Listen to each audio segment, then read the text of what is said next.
Gracias, perfecto. Bueno, muchísimas gracias por la invitación. Muy buenos días con todos. Es un gusto poder estar compartiendo aquí con ustedes esta presentación. Muchas gracias también a mi colega José Antonio, quien hizo una presentación muy interesante previamente. Y en esta oportunidad me voy a permitir compartir mi pantalla. Por favor, me avisan si es posible verla.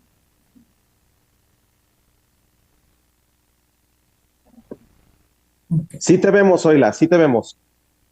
Perfecto, lo acabo de poner en modo presentación también. Entonces, en esta oportunidad quiero compartirles una breve presentación sobre el tema de inversión pública sostenible, cómo integrar la acción climática en la gestión de la inversión pública.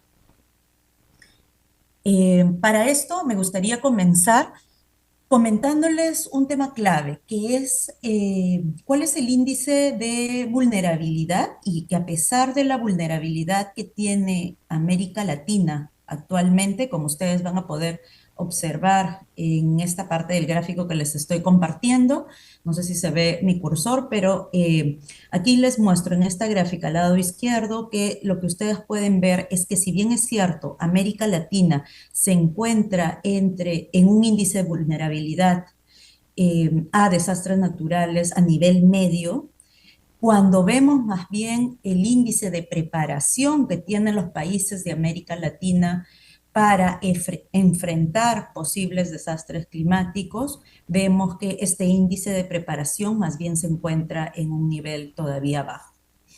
Esto implica que existen todavía retos en América Latina para poder enfrentar los desafíos climáticos que ya se están mostrando actualmente. Y en este contexto, sabemos que la inversión pública juega un rol fundamental para la adaptación de los países a estos eventos extremos, ya que permite identificar y preparar a la infraestructura para que sea resiliente, disminuir la vulnerabilidad de esta infraestructura y también promover eficiencia energética, por ejemplo, desde el diseño de esta infraestructura. Esto nos plantea una pregunta clave, es decir, cómo incorporar criterios de sostenibilidad en la gestión de la inversión pública. Y menciono gestión de la inversión pública de manera amplia porque nos vamos a referir en esta presentación a todo el ciclo de vida de los proyectos, desde la planificación de la inversión pública, la evaluación de los proyectos específicamente, su priorización, asignación presupuestal, implementación, ejecución, hasta su culminación y evaluación ex post. Entonces, en este sentido, para poder tener un alcance sobre cómo incorporar los criterios de sostenibilidad en la gestión de la inversión pública, planteamos dos aristas principales. La primera está asociada a la eficiencia asignativa. ¿Cómo vemos la eficiencia asignativa? Esto está asociado a cómo priorizamos, cómo definimos cuáles son las inversiones resilientes y climáticamente eficientes, donde se va a definir colocar los recursos del país o de determinado territorio. Y el otro aspecto es la eficiencia técnica, es decir, cómo aseguramos que los proyectos individualmente consideren los temas de adaptación y mitigación desde el diseño hasta su implementación, operación y mantenimiento. En cuanto al primer aspecto, a la eficiencia asignativa, es decir, cómo priorizamos las inversiones y miramos este aspecto dentro del ciclo de vida de los proyectos, esta eficiencia asignativa sobre todo se define en las fases de planificación y en las fases de selección y priorización de inversiones.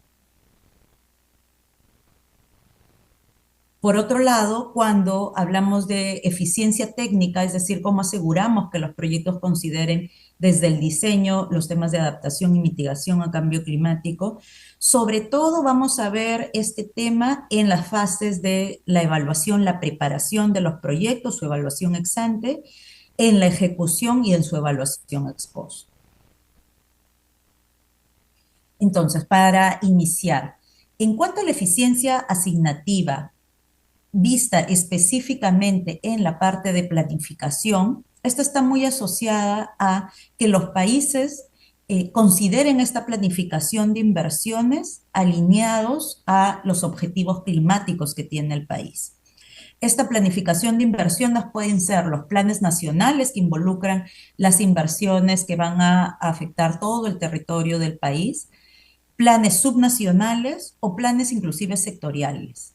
Estos planes se deberían alinear con las distintas estrategias climáticas y con las contribuciones nacionales determinadas, es decir, con los compromisos que cada país presenta para reducir las emisiones y para estar adaptados a los riesgos climáticos.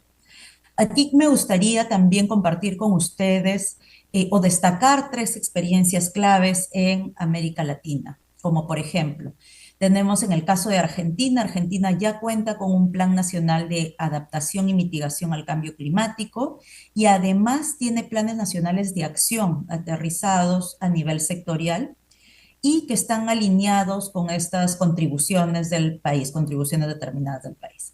Además, para el tema de coordinación entre los distintos actores claves en el país, tienen el Gabinete Nacional de Cambio Climático. A su vez, en el caso de Colombia, el país también cuenta con un Plan Nacional Integral de Cambio Climático, así como su Plan Nacional de Gestión de Riesgos de Desastres.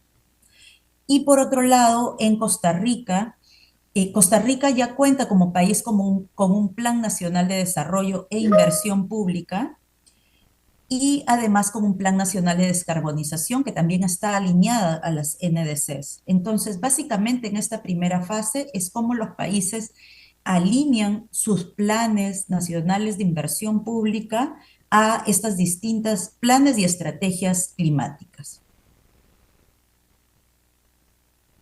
Posteriormente, una vez que se tiene definido, digamos, estos planes más de mediano y largo plazo, con una visión que permita tener una sostenibilidad fiscal de cómo se va a financiar, digamos, la inversión pública asociada a criterios de cambio climático y objetivos climáticos.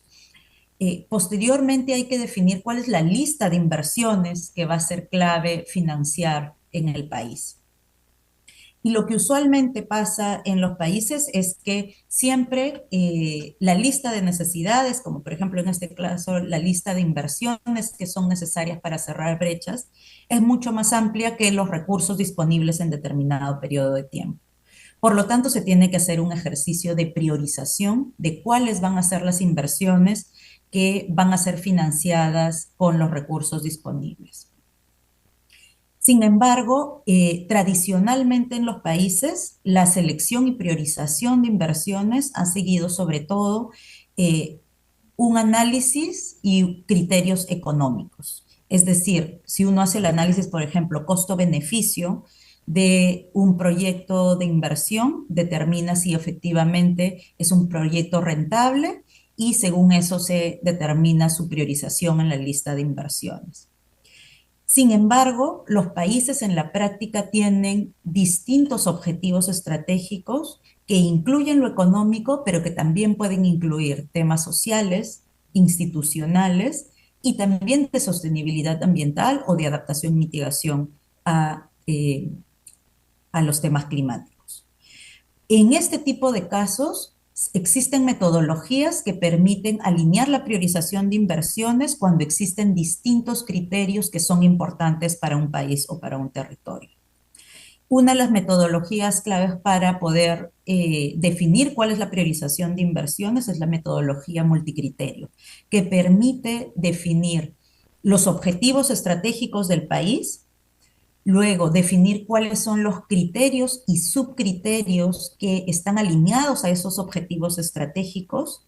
Aquí, como les comentaba, esos criterios y subcriterios pueden estar asociados a temas económicos, por ejemplo, sociales, que tanto ayuda a brindar mejores servicios a la población, los temas institucionales y temas de sostenibilidad ambiental, por poner algunos ejemplos. Esta metodología plantea que una vez que se definen los criterios y subcriterios, los países definen cuáles son los pesos o ponderaciones, es decir, cuáles de estos criterios son más o menos importantes frente uno frente al otro. Y aquí se determinan las ponderaciones y los pesos que van a tener estos criterios. Una vez definidos estos pesos, se determinan los indicadores y las escalas que van a permitir definir proyecto por proyecto cuál es su contribución a cada una de estas áreas. Por ponerles y compartirles un ejemplo, en el caso de Costa Rica, cómo el Ministerio de Planificación Nacional y Política Económica de Costa Rica realiza su ejercicio de priorización de inversiones, ya incorporando los temas ambientales y los temas de resiliencia. En el caso de Costa Rica, como ustedes van a poder ver en esta lámina, ellos han definido 4 criterios estratégicos, incluyendo el ambiental y de resiliencia.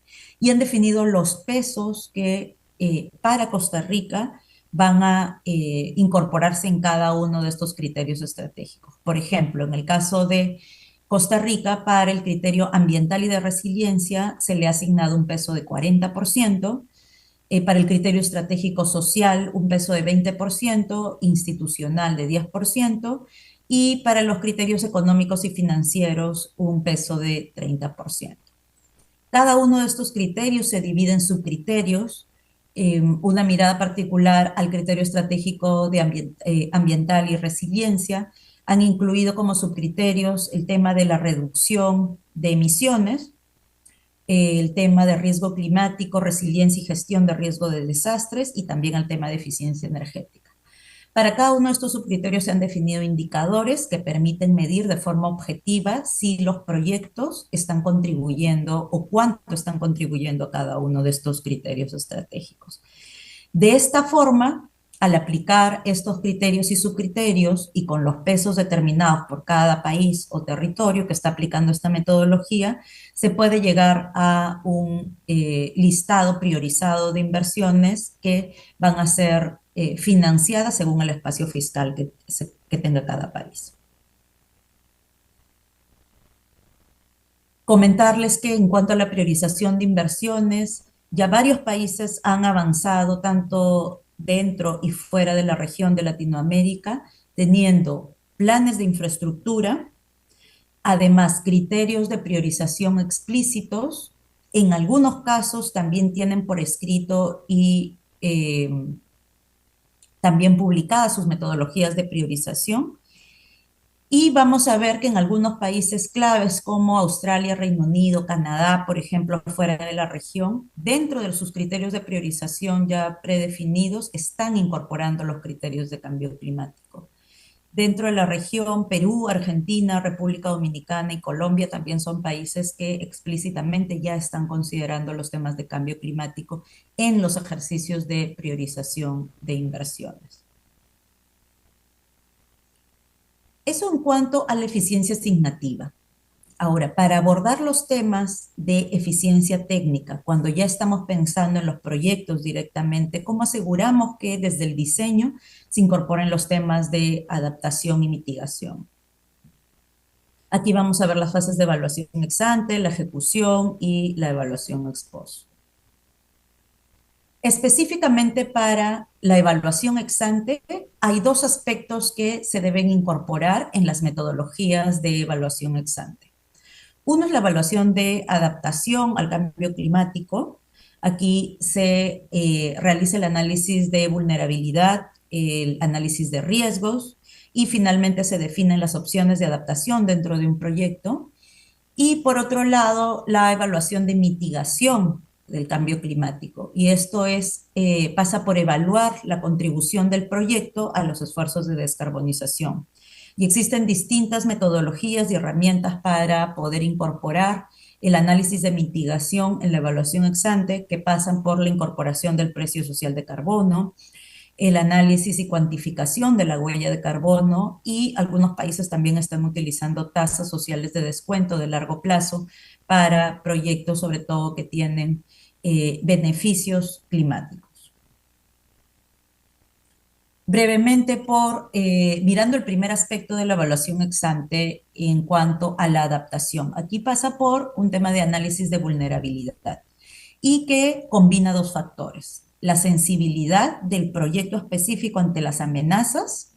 Por ejemplo, aquí se puede mirar la naturaleza del proyecto y qué tan expuesto está el proyecto ante las amenazas de cambio climático. Por ejemplo, dónde está ubicado este proyecto. Con esto se define qué tan vulnerable es el proyecto y si esta vulnerabilidad es alta, pasa una evaluación de los riesgos. La evaluación de los riesgos va a estar determinada por la probabilidad de que ocurra el desastre y qué tan severo va a ser su impacto. Estos criterios nos determinan si es que el riesgo es alto. Y si efectivamente se determina que el riesgo del proyecto es alto, dentro de la evaluación ex ante del proyecto hay que determinar cuáles van a ser las medidas de adaptación requeridas frente a un posible desastre. Y esto va a pasar por mejoras al diseño, por alternativas técnicas dentro del proyecto que reduzcan su vulnerabilidad ante este riesgo alto. Y por otro lado, el segundo aspecto en cuanto a la mitigación y la reducción de la contribución a las emisiones, en este caso, dentro de la evaluación ex ante, esto pasa por hacer una cuantificación de los cambios en la emisión de los gases de efecto invernadero. Un proyecto puede tener una contribución positiva o negativa a estas emisiones. Por otro lado, hay que cuantificar en términos monetarios cuánto implica esa contribución, ya sea positiva o negativa en términos de emisión de gases de efecto invernadero. Y para esto se utilizan los precios sociales de carbono. Existen metodologías para determinar cuánto es la cuantificación de las unidades de carbono que se emitan dentro de los proyectos que se están diseñando. Y esta cuantificación es la que se va a ingresar en los análisis costo-beneficio regulares que se utilizan en la evaluación de los proyectos. Por otro lado, una vez que se termina la evaluación de los proyectos, toda la parte de preinversión, un tema clave también que es importante considerar dentro de la eficiencia técnica es la identificación de inversiones verdes. La identificación de estas inversiones, de cuánto se está gastando en inversiones verdes, pasa por un ejercicio de identificación del gasto público climático. El gasto público climático incluye también el gasto público en inversiones. Existen distintas metodologías que están utilizando los países para la identificación del gasto público climático. 15 países tenemos identificado ya que en América Latina 15 países disponen de sistemas de identificación y seguimiento al gasto público climático, pero todavía un porcentaje menor de estos 15 países publican explícitamente la desagregación de este gasto público climático en términos de inversión pública. Entonces aquí todavía hay un espacio donde se puede hacer la desagregación. Y respecto, cuando consideramos la identificación de inversiones verdes, es importante considerar no solamente los proyectos que ya se encuentran dentro del presupuesto y que ya pueden ejecutar recursos dentro de la ejecución del presupuesto, pero también los proyectos que se encuentran en fase de preinversión, es decir, los que están siendo formulados y están pasando por la fase de evaluación. ¿Por qué es importante también identificar los proyectos o inversiones verdes que se encuentran en fase de preinversión? Esto es muy importante porque nos permite identificar o tener como país carteras listas para posibles emisiones temáticas, por ejemplo, y también porque al tener identificados cuáles son los proyectos en fase de preinversión que consideran criterios de cambio climático, se pueden incluir estos proyectos en los ejercicios de priorización de inversiones, como les había mencionado previamente.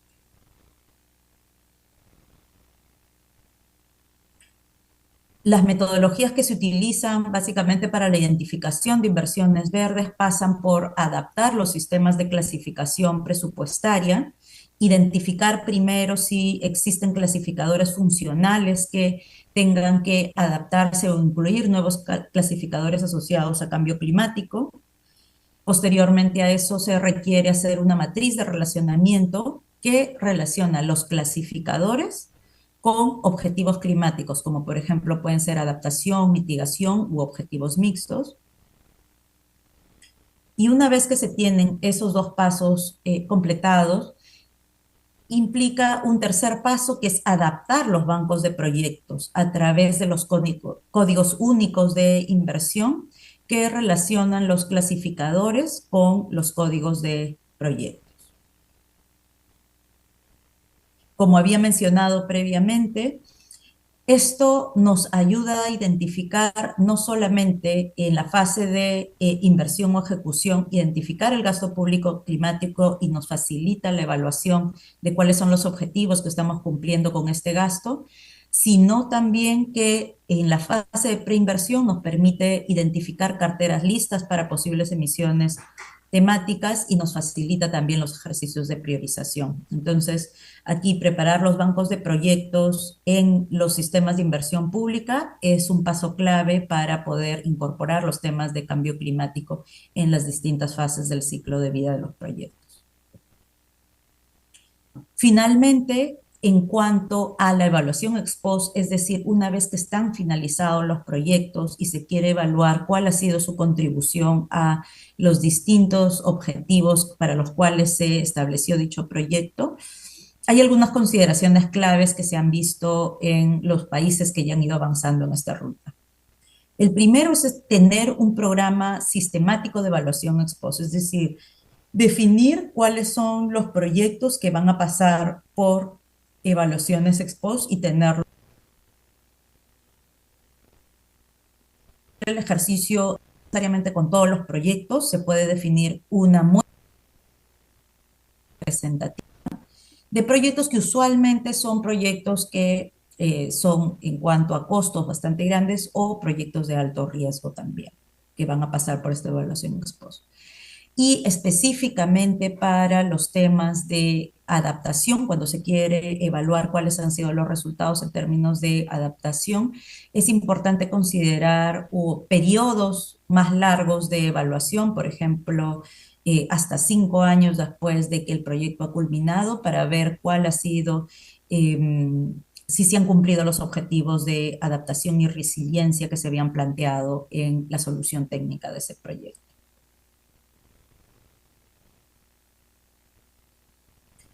Con todas estas consideraciones, herramientas, instrumentos que se pueden incorporar a lo largo del ciclo de vida de los proyectos, como ustedes habrán podido ver, existen varios retos todavía para América Latina. En particular, me gustaría mencionar que para poder implementar todas estas nuevas herramientas, consideraciones desde la planificación, el diseño, evaluación de los proyectos, su implementación, identificación dentro del gasto público hasta su evaluación ex post, estos instrumentos son intensivos en requerimientos de información. Entonces, las bases de datos y los sistemas de información deben estar preparados para poder proveer información necesaria que se requiere para implementar todas estas herramientas. Y el otro tema clave es también generar las capacidades en los equipos, no solamente de los sistemas nacionales de inversión pública, desde el lado rector, sino también desde los formuladores, evaluadores de los proyectos y las unidades ejecutoras de los proyectos que también tienen que considerar todos estos criterios de adaptación y mitigación a cambio climático para poder aplicarlos en cada una de las fases del ciclo de vida de los proyectos. Algunos de estos retos están asociados a integrar consideraciones de sostenibilidad, como lo hemos visto ahora desde la planificación, pero en todos los niveles de gobierno, no solamente a nivel nacional, sino también a nivel subnacional y dentro de todos los sectores para poder definir una cartera priorizada de inversiones. Y otro reto clave es también cómo adaptamos los marcos normativos y metodológicos para incluir todos estos criterios en cada una de las fases del ciclo de vida de los proyectos. Esto pasa también por preparar instrumentos de gestión dentro de los SNIP y, como mencionaba previamente, formar capacidades en los equipos de inversión pública para incorporar estos criterios de sostenibilidad.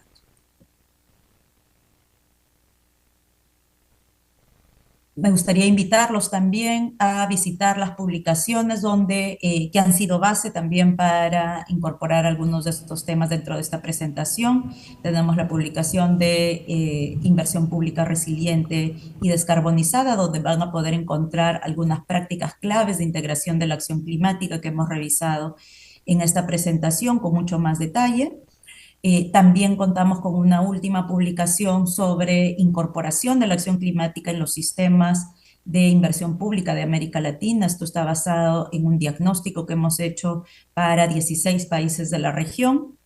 Y también contamos con una publicación de la integración de la acción climática en la gestión de la inversión pública y lecciones claves de 3 países con los que pudimos conversar, Argentina, Costa Rica y Colombia, que compartieron con nosotros lecciones claves en este proceso de incorporación de la acción climática en sus sistemas de inversión pública.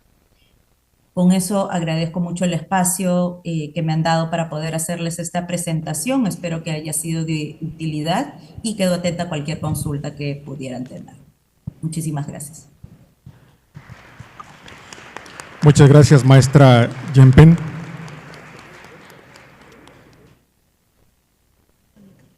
Abran el micrófono, por favor, si alguien quiere hacer alguna pregunta a la ponente. Si pueden levantar la mano, por favor. Sí, van a hacer una pregunta. Sí, ahorita comentando lo del tema de pobreza energética, sí lo tocaste, ¿verdad? Fuiste uno de los, bueno, superficialmente. Es pregunta. Sí lo comentamos de manera superficial, dando algunos datos para el caso de México, por ejemplo, el tema de uso de lavadoras o de leña. Sí, la pregunta sería, en el estado de Jalisco contamos con una nueva Secretaría de Desarrollo Energético, tenemos 4 meses, y mi pregunta va si ustedes tienen una herramienta ya o una metodología como para tratar de medir la pobreza energética cuantitativa y cualitativamente, porque estamos tratando de desarrollar trabajando ese tema en específico. Con mucho gusto, lo que le puedo compartir, nosotros hemos estado trabajando con la Agencia Estatal de Energía de Jalisco, entiendo que esta nueva organización la sustituye, con eso estuvimos trabajando en algunos temas, pero con mucho gusto, por ahí en la presentación dejé mi correo electrónico, si me puede mandar un correo, yo le comparto una publicación en donde se presenta la metodología que utilizamos para medir temas sobre todo de asequibilidad a los servicios de energía eléctrica, pero también por ese medio las metodologías que conozco que existen y que se pueden utilizar. No sé si alguien tiene alguna otra pregunta para los ponentes.